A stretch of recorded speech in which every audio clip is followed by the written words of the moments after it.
हमारा income cash और bank दोनों में हो सकता है।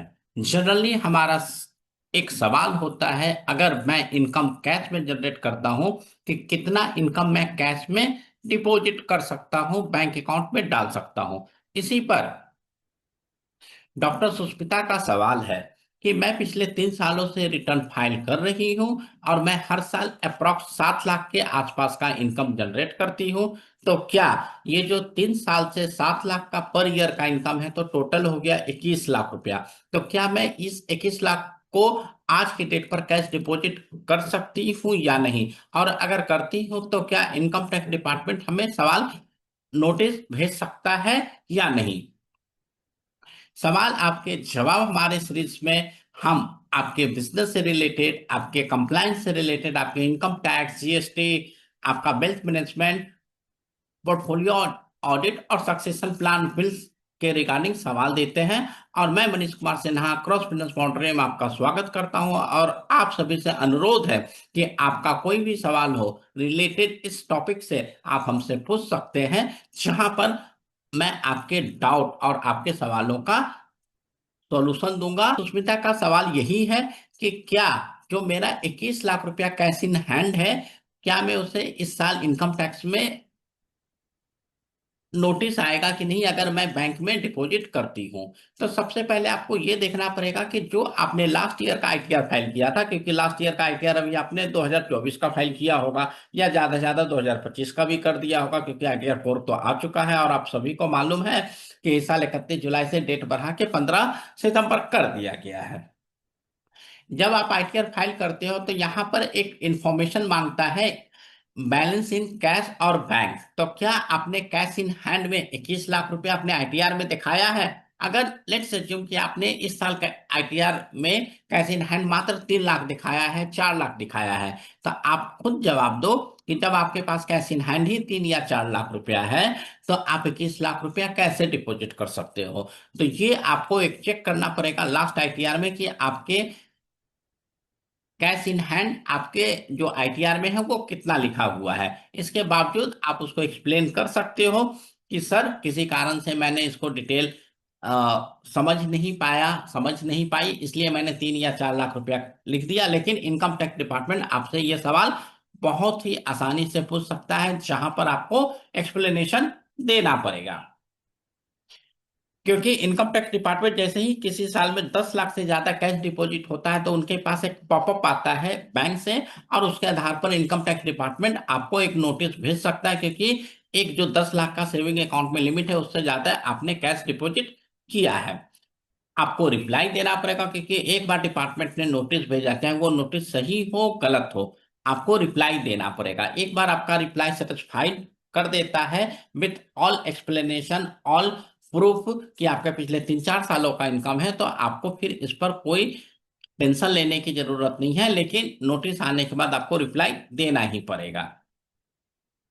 इनकम टैक्स डिपार्टमेंट आपके इनकम के सोर्स और डिपॉजिट क्यों किया, इसके ऊपर आपको एक्सप्लेनेशन पूछ सकता है। तो आप ये एक्सप्लेनेशन दोगे कि सर पिछले 3 सालों में 7 7 लाख करके 21 लाख का मैंने इनकम जनरेट किया है, और वो सारा का सारा 21 लाख रुपया मेरे कैश इन हैंड में रखा हुआ था, इसलिए मैं आज डिपॉजिट कर रही हूँ, कर रहा हूँ।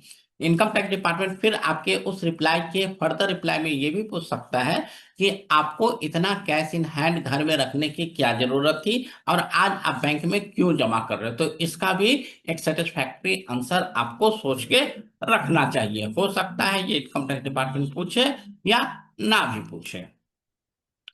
अब जो सबसे इंपॉर्टेंट चीज होता है कि कैश डिपॉजिट हम कितना कर सकते हैं। तो जैसे आपका जो भी ग्रॉस इनकम है, लाइक 10 लाख, 12 लाख, 11 लाख, तो आपका जो ग्रॉस इनकम है उससे आपका बिजनेस एक्सपेंडिचर माइनस हो जाएगा। कि लाइक आपने 14 लाख रुपया इनकम दिखाया, उसमें से आपका क्लिनिक का एक्सपेंस 50% है, रेंट का, स्टाफ का, स्टाफ वेलफेयर का, मेडिसिन सबका। तो अब आ गया 14 में 50% माइनस होके 7 लाख रुपीज। तो द, तो डॉक्टर सुष्मिता, आपने 10 लाख रुपया ग्रॉस इनकम दिखाया था और 3 लाख का आपने दिखाया कि मेरा क्लिनिक एक्सपेंस है, तो आपने दिखा दिया 7 लाख रुपीज आपका नेट इनकम है। ठीक है क्या? अब इस जो नेट इनकम में आपका कोई पर्सनल एक्सपेंडिचर है कि नहीं, जैसे कि आपका गारमेंट हो गया, अगर आपके बच्चे हैं तो उसका एक्सपेंडिचर है, घर का खर्च है, खाने पीने का खर्च है, घूमने फिरने का खर्च है।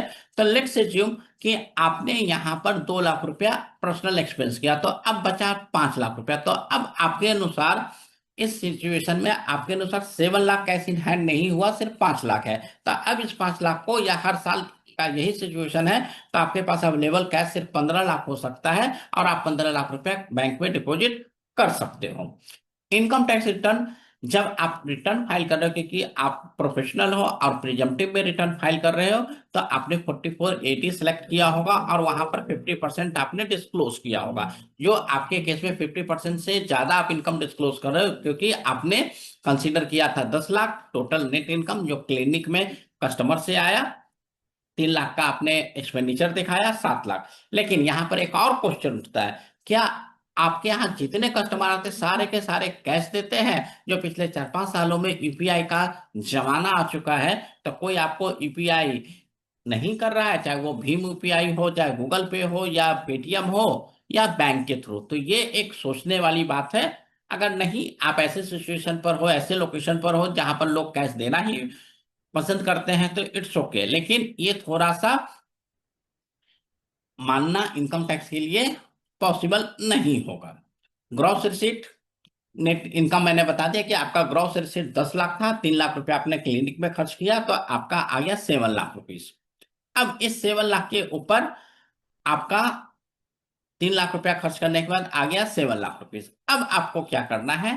कैश डिपॉजिट अगर आप करना चाहते हैं तो 7 × 3 21 लाख रुपया। लेकिन क्या ये 21 लाख रुपया आपके पास अवेलेबल है? इसको आपको चेक करने का दो चीजें हैं। पहला, आप क्या कैश इन हैंड आईटीआर के बैलेंस में आपने 21 लाख रुपया दिखाया है, और दूसरा पर्सनल एक्सपेंडिचर।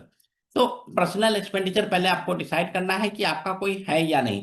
हो सकता है आप अपने हस्बैंड के एक्सपेंडिचर पर अवेलेबल हो, लाइक आपका हस्बैंड का घर है, हस्बैंड अच्छी जॉब कर रहे हैं, तो वो सारा घर का खर्च, बच्चे का खर्च, आपका खर्च हस्बैंड ही कर रहा है, या आप पेरेंट के यहाँ हो, सास ससुर के यहाँ, या अपने माँ बाप के यहाँ, तो आपका कोई भी एडिशनल एक्सपेंडिचर नहीं है, तो वो पूरा का पूरा 21 लाख अवेलेबल है। लेकिन अगर आपका कुछ भी पर्सनल एक्सपेंडिचर है, लाइक 21 लाख में आपने 3 लाख 4 लाख रुपया पर्सनल एक्सपेंडिचर किया है, तो वो पैसा माइनस हो जाएगा। तो ये आपको एक सोचना पड़ेगा, क्योंकि इनकम टैक्स डिपार्टमेंट अगर सवाल पूछता है तो वो इस एंगल से भी आपसे सवाल पूछ सकता है। और कैश इन हैंड आपने आईटीआर में कितना दिखाया? हो सकता है ये क्लर्कियल मिस्टेक हो सकती है कि आपको दिखाना था 21 लाख, लेकिन आपने सिर्फ 7 लाख दिखाया, 6 लाख दिखाया। उसको आप एक्सप्लेन कर सकते हो। आप ये भी एक्सप्लेन कर सकते हो कि सर मैं सोच रही थी कि हर साल का दिखाना है, तो that you can give the explanation. But personal expenditure का एक्सप्लेनेशन आपको देना पड़ेगा। अगर आप कहते हो कि सारा एक्सपेंडिचर हस्बैंड करते हैं, तो हस्बैंड का बैंक अकाउंट या उसका क्रेडिट कार्ड को सारा चीज चेक किया जाएगा। तो ये चीज आपको समझना है। और कोई भी डिसीजन लेने से पहले आपका जो प्रोफेशनल है या कंसल्टेंट है जिसके थ्रू आप रिटर्न फाइल करते हो, या नहीं कर, आप रिटर्न अपने से फाइल करते हो, तो आई विल सजेस्ट कि किसी अच्छे प्रोफेशनल से आप इस चीज का डिस्कस करें कि कितना डिपॉजिट करना चाहिए, नहीं करना चाहिए, ताकि आपका सारा आईटीआर चेक करके वो डिसीजन ले और आपको बताए। तो दोस्तों, अगर ये कॉन्सेप्ट आपको समझ में आया कि आपको कैश डिपॉजिट कितना करना है, तो आप इस वीडियो को लाइक करें, दूसरे के साथ शेयर करें, ताकि वो व्यक्ति जिसको आप वीडियो शेयर कर रहे हैं वो भी समझ सके कि कैश डिपॉजिट का रूल क्या होता है और इसका इंपॉर्टेंस क्या है। तो इनकम टैक्स डिपार्टमेंट डेफिनेटली आपके ऊपर नोटिस भेज सकता है, रिप्लाई आपको देना पड़ेगा। ये पिछले 3 सालों का इनकम है और आज मैं कर रही हूँ। फिर इनकम टैक्स डिपार्टमेंट बहुत सारे सवाल पूछता है कि 3 साल आपने कैश क्यों जमा करके रखा, आपका कोई पर्सनल एक्सपेंडिचर क्यों नहीं था। ये सब बहुत सारे सवाल हैं जहां पर आपको जवाब देना पड़ सकता है, और आपको पूरा सोर्स ऑफ इनकम और डिटेल देना पड़ सकता है। हो सकता है इनकम टैक्स डिपार्टमेंट आपसे कैश रिसीट मांग सकता है, पेशेंट का डिटेल मांग सकता है, एक्सपेंडिचर का भी डिटेल मांग सकता है। तो बहुत सारी चीजें हैं जो इनकम टैक्स डिपार्टमेंट अगर नोटिस भेजता है तो वो आपसे पूछ सकता है। तो थैंक यू दोस्तों कि आपने ये सवाल पूछा, और स्पेशल थैंक कि डॉक्टर सुष्मिता की आपने ये सवाल पूछा कि आपको किस तरीके से कैश डिपॉजिट करना है और कितना करना है। और आप जब अपने कंसल्टेंट से बात करेंगे तो वो कोई ना कोई वे आउट जरूर बताएगा। और मेरा आपसे उम्मीद है कि अगर आपके पास भी कोई income tax, GST, business, portfolio audit, will say regarding कोई भी सवाल है तो आप हमसे जरूर पूछें, जहां पर मैं आपके समस्याओं का समाधान कर सकता हूं। जब तक दोस्तों, थैंक यू और आपके सवाल का इंतजार। Audio Jungle.